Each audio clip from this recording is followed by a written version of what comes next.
எல்லோருக்குமே வணக்கம். எல்லோரும் எப்படி இருக்கிறீங்க? நலமா இருக்கிறீங்களா? இன்றைக்கு ஒரு விழிப்புணர்வு காணொளி தான். காணொலிக்குள்ள போக முதல்ல இந்த காணொலிகள் பார்த்து சப்ஸ்கிரைப் பண்ணி சப்போர்ட் பண்ற எல்லோருக்கும் மிக்க நன்றிகள். சப்ஸ்கிரைப் பண்ண யாராவது மறந்துட்டா மறக்காம சப்ஸ்கிரைப் பண்ணிக்கொள்ளுங்க. இப்போ வாங்க வீடியோக்குள்ள போலாம். எங்களோட நாட்டில் ரொம்பவுமே மோசமா இருக்குது. இலங்கையில எல்லாமே தான் களவு நகைகள், பணத்துக்காக கொலைகள் பண்றது, நகைகள் எல்லாமே ரொம்பவுமே மோசமா இருக்குது. மாங்குளத்தில் 2 பெண்கள் ஒரு பாதிரியாரால மயக்க மருந்து, கூல்ட்ரிங்க்ஸ்ல மயக்க மருந்து கலந்து கொடுத்து அவங்கள சீரழிக்கப்பட்டிருக்குது.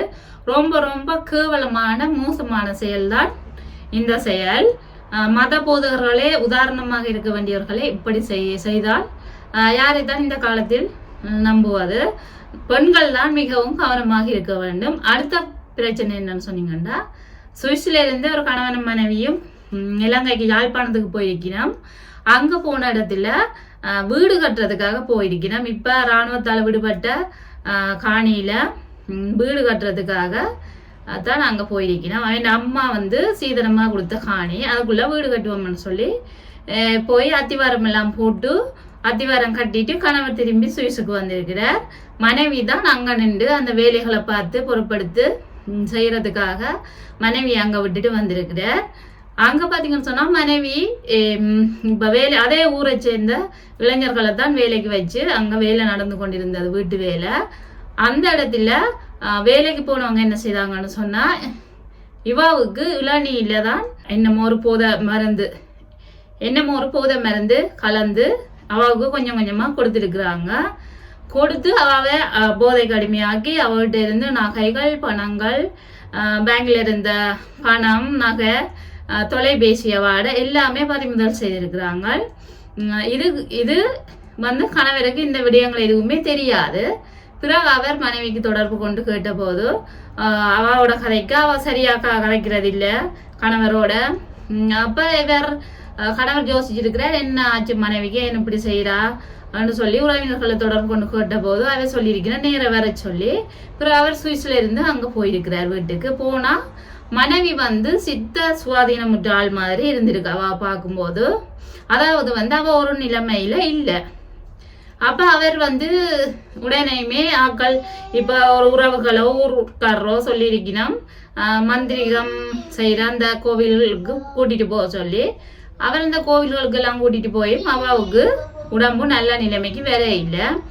அதுக்கு பிறகு அவர்கிட்ட நண்பர் சொல்லியிருக்கிற ஒரு டாக்டர், மனநல டாக்டர்கிட்ட கூட்டிட்டு போக சொல்லி, பிறகு அங்க கூட்டிட்டு போன இடத்த தான் அவர் எல்லாமே செக் பண்ணி பார்த்துட்டு சொல்லியிருக்கிறார், அவ போதைக்கு அந்த போதையால தான் அவ இந்த நிலைமையில இருக்கிறான்னு சொல்லி. அதுக்கு பிறகுதான் அவர் கவனம் எடுத்து விசாரிச்ச இடத்துல அந்த வேலைக்கு போனாக்களே இந்த வேலையை செய்திருக்கணும். அவரால் காவல்துறையில முறையிடுவோம்னு போனா அவங்க சொல்லிக்கிறாங்க, அந்த ஊர்காரங்க எங்கள்ட நிறைய வீடியோக்கள் எல்லாம் இருக்குது, அந்த வீடியோக்களை நாங்கள் ஆதாரங்கள் இருக்குது, ஆதாரத்தை காட்டுவோம்னு சொல்லி. அதுக்கு பிறகு கணவர் ஒண்ணுமே செய்ய முடியாமல் மனைவி அழைச்சு கொண்டு திருப்பி சுவிஸுக்கு வந்துட்டார். அவரால் இப்ப பிள்ளைகளுக்கு எல்லாம் என்ன சொல்லுதுன்னு தெரியாத ஒரு கட்டம். அதனால எல்லாருமே இந்த காலத்துல ரொம்பவுமே கவனமா இருக்கணும். ரோட்டால போகும்போதோ ஒருவரோட பழகும் போதோ எல்லா விஷயங்கள்லையுமே நாங்கள் 1க்கு 10 முறை யோசிச்சு தான் முடிவு பண்ணி என்னாவது செய்து கொள்ள வேண்டும். எங்களை நாங்களே பாதுகாத்தா தான் இந்த உலகத்துல நல்லபடியா வாழலாம். ஏன்னா அவ்வளவு மோசம் நாடு. நினைத்து ரொம்பவுமே கவலையா இருக்குது. ஒரு காலத்துல எப்படி இருந்த நாடு இப்ப அவ்வளவு சீரழிவா இருக்குது. கேட்கும் போதே ரொம்ப கவலையாகவும் பயமாகவும் இருக்குது. பெண்களை மட்டும் குறை சொல்லக்கூடாது. ஆண்களுமே ஒவ்வொரு பெண்களையும் ஒரு சகோதரராகவோ உங்களோட ஒரு சொந்த உறவாவோ பார்த்தீங்கன்னு சொன்னா அவர்களுக்கு நீங்கள் இப்படியெல்லாம் செய்ய மாட்டீங்க. தயவு செய்து ஒவ்வொருத்தரையும் உங்களோட ஒரு சொந்த உறவா பாருங்கள். யாருமே இது நீங்கள் செய்யறது கடைசியில உங்களுக்கே சேரும். அதால நீங்கள் எந்த தப்புமே செய்யாம பெண்களையும் கொஞ்சம் மதிச்சு நடந்து கொள்ளுங்க.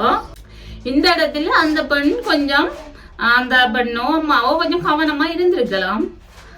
கவனமா இருந்திருந்தா இந்த அளவுக்கு வந்திருக்காது. கடைசியில நகைகளை இழந்து பணம் எல்லாமே போயிட்டு அவற்ற கடைசியில மனமும் சித்த சுவாதீனமுற்ற ஒரு ஆளா இப்போ இருக்கிறா. அதனால எல்லாருமே கொஞ்சம் பார்த்து கவனமா இந்த காலத்துல நாங்கள் இருந்து கொள்ளுவோம். அதை விட ஆண்களும் இவ்வளவு இப்படியெல்லாம் செய்யக்கூடாது. எல்லாருமே இப்படி இல்லை, ஒரு சிலர் இருக்கிறாங்க இந்த மாதிரி ஒரு பணத்துக்காக ஆசைப்பட்டு ஒரு சின்ன ஒரு நகைக்காகவோ ஒரு பணத்துக்காகவோ இவ்வளவு கீழ்த்தனமா இவ்வளவு மோசமா எல்லாம் நடந்து கொள்றாங்க நினைக்கும் போது ரொம்பவே வருத்தமா இருக்குது. அதை விட அடுத்த சம்பவம் இப்ப நடந்தது. இப்ப 2-3 நாட்களுக்குள்ள நடந்தது. மட்டக்களப்பில 2-3 நாட்களுக்கு முதல்ல நடந்தது.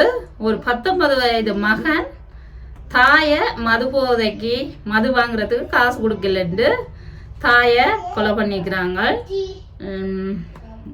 என்ன சொல்வது, நாடகங்க போய் கொண்டிருக்குது.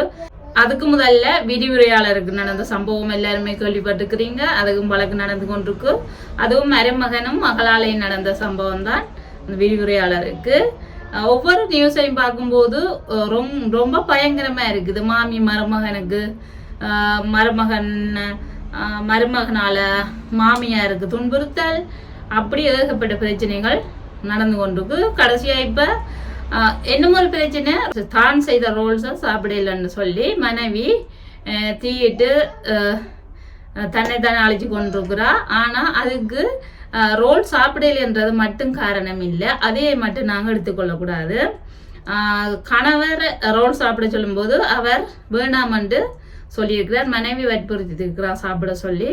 ஆனால் கணவன் அதுக்கு ஏசி திட்டி அவங்களுக்குள்ள நிறைய பிரச்சனை நடந்திருக்குது. அந்த மனவிரக்தியில தான் மனைவி கணவர் வரும் வரைக்கும் பார்த்து கொண்டிருந்து தனக்கு தானே பெட்ரோல் ஊத்திட்டு கணவன் வர வரைக்கும் பார்த்து கொண்டு இருந்துட்டு அவர் வந்த உடனே தீய பத்த வச்சிருக்கிறா. அவாவும் இப்போ உயிரோடு இல்லை.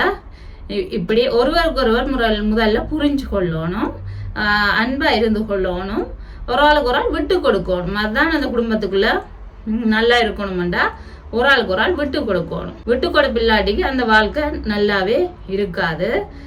தாய் தகப்பனால கடைசியில பாதிக்கப்படுறது பிள்ளைகள்லாம் ரொம்பவுமே பாதிக்கப்படுறார்கள். மன ரீதியிலையும் ரொம்பவுமே பாதிக்கப்படுகினோம்.